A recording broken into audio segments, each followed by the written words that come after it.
The most tragic celebrity death in American history. Murder-suicide by his own wife. And she shot him right between the eyes, in the head, and killed him dead.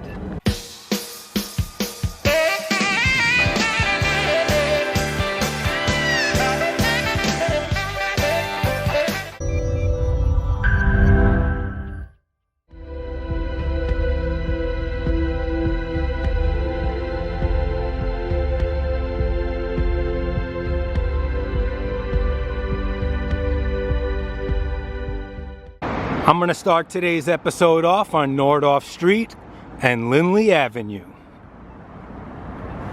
Hey guys, TVG here reporting from Northridge, California.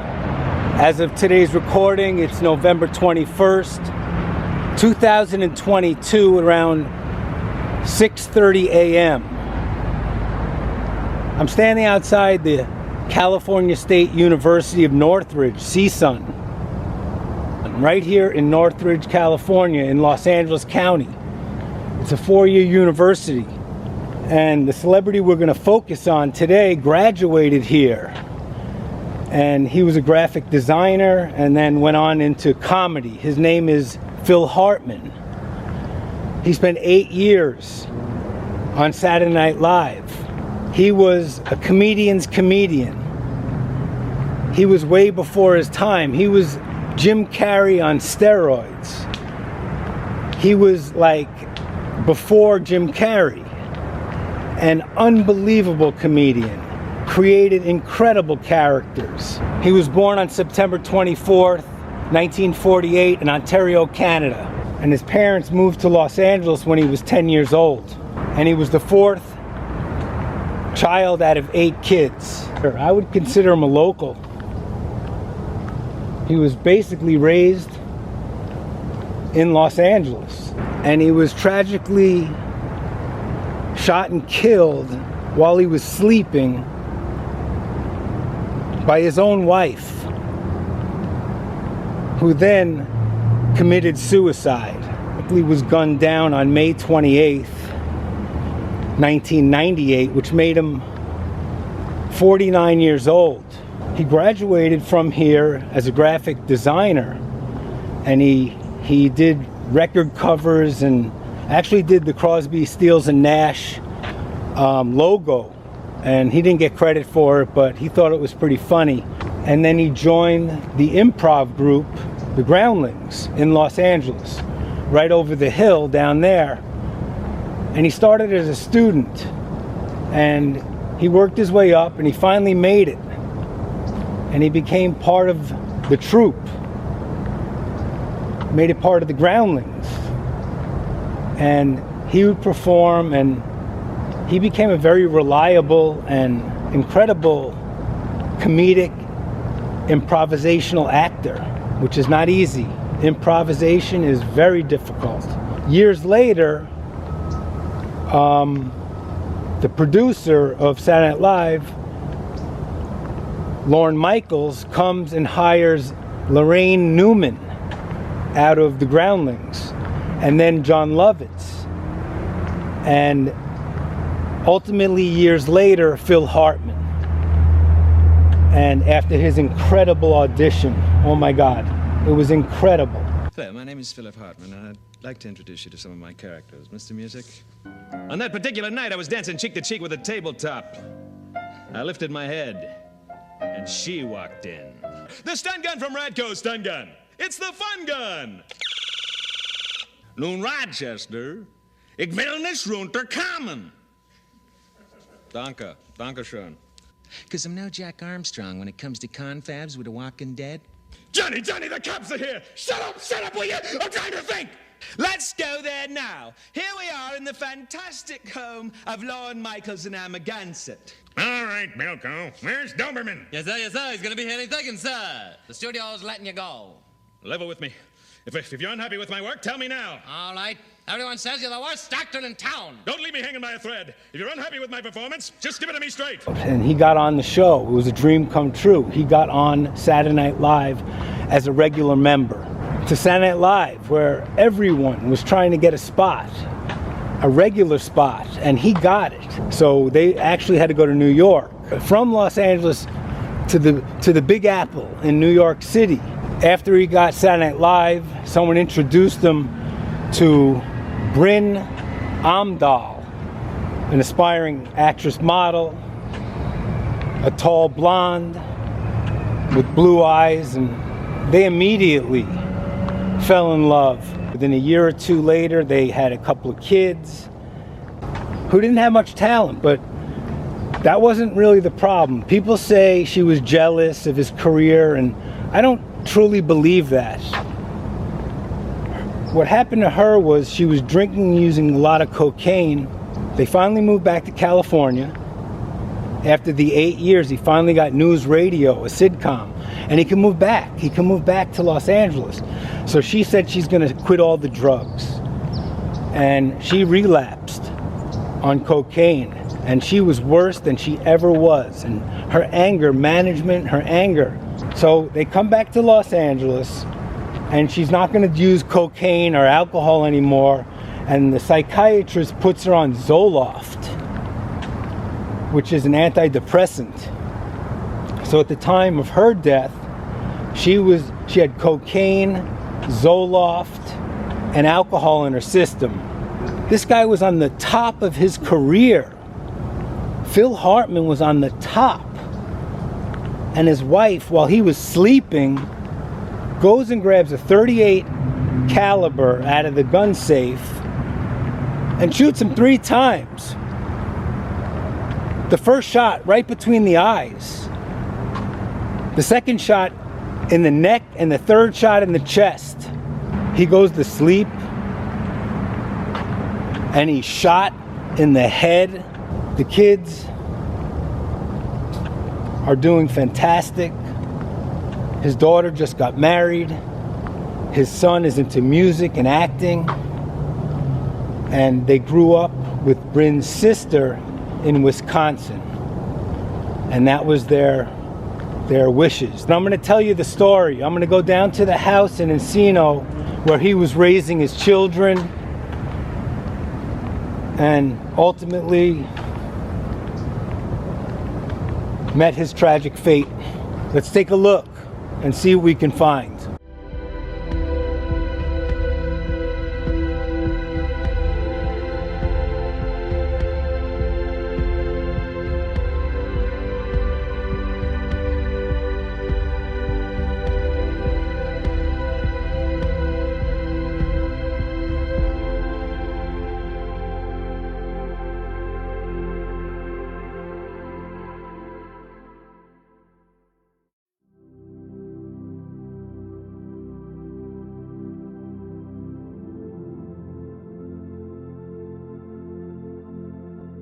We're in the corner of Encino Avenue and Ventura Boulevard. Okay guys, I'm here in Encino at a restaurant, BUCA de BEPPO's. And leading up to the murder on May 28th, 1998, Bryn Hartman was here on May 27th in the evening with her friend, producer Christine Zander. And they were having dinner here. There was no indication that anything was wrong at all. All reports say she was having a great evening. She was talking about her career with Christine Zander, who was a producer. They were laughing and having a lot of fun. And a month before, she actually had her 40th birthday party here. She was having a couple of Cosmopolitans. Then she went over to her friend Ron Douglas's house, where she had a couple of beers. She complained about Phil the whole time. And then she left around midnight. Then she returned home. And they lived right up the street on Encino Avenue. And I'm going to take you there right now. I just wanted to stop here and quickly show you the restaurant that she was at the evening. And I'm going to take you to the house where the murder-suicide took place.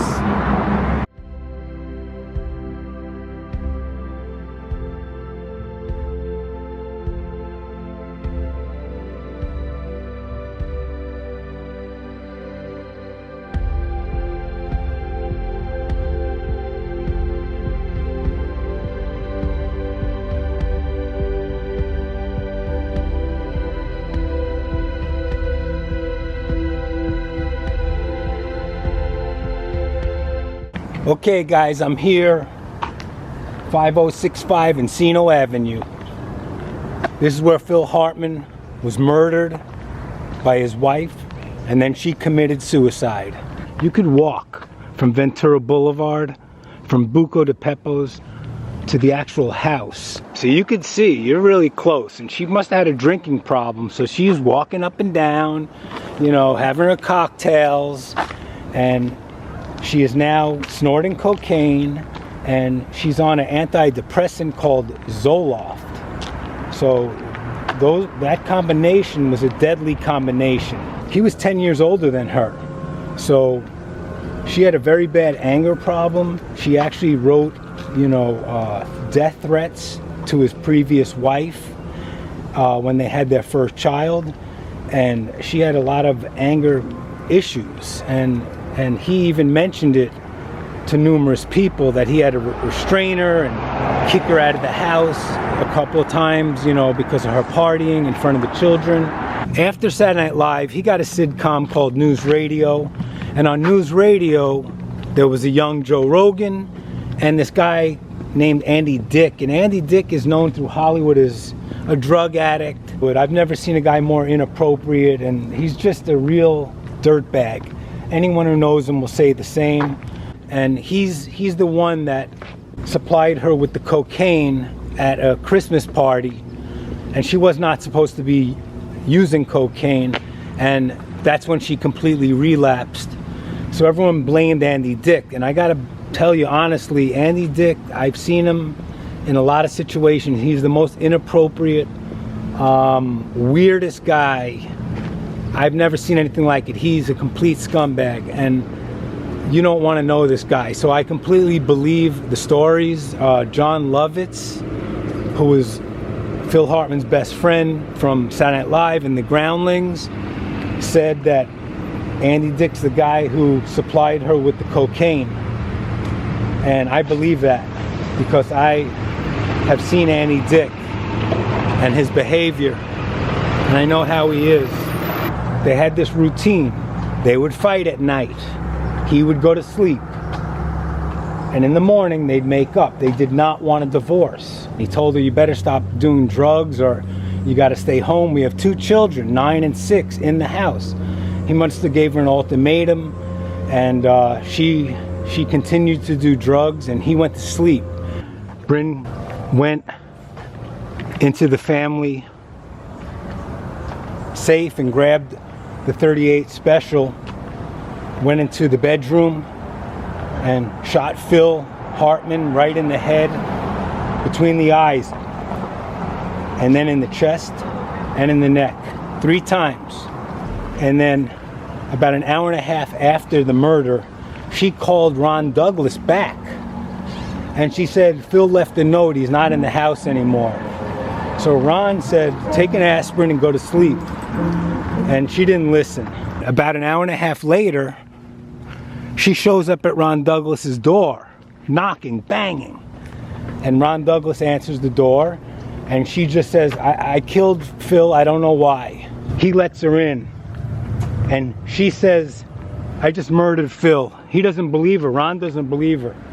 So they both come back to this house, and Ron Douglas runs into the bedroom, and he sees Phil Hartman shot to death, and he takes the .38 special from her.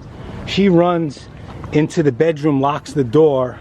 He calls 911. The police show up, and they take the 2 kids out, the 9 and 6-year-old, and as they're taking the kids out, a gunshot's heard from the bedroom, and Bryn had another gun. She had a different gun, another gun she must have had, and she committed suicide right next to Phil, and basically both bodies were discovered right next to each other.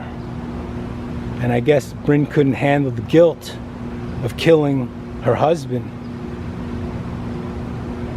But in the end, did she know what she was doing? Was it the antidepressant mixed in a deadly cocktail of alcohol and cocaine?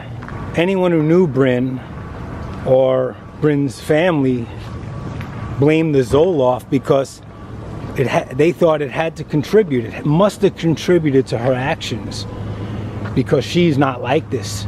Well, her brother, Greg Amdahl, sued Pfizer. And basically it was dismissed. They gave him $100,000. And Phil's brother was begging everyone to forgive Bryn because the coroner said she didn't know what she was doing. She was on Zoloft. She was on drugs and alcohol. She had no idea what she was doing. And her brother took it to heart. His brother, Phil's brother, took it to heart and forgave her. She was prescribed this antidepressant, Zoloft, by a doctor. And in the end, she kills her husband and herself. What a crazy, crazy night. What a nightmare. You go to sleep and your wife shoots you in the head. And that's how Phil Hartman died. Rest in peace.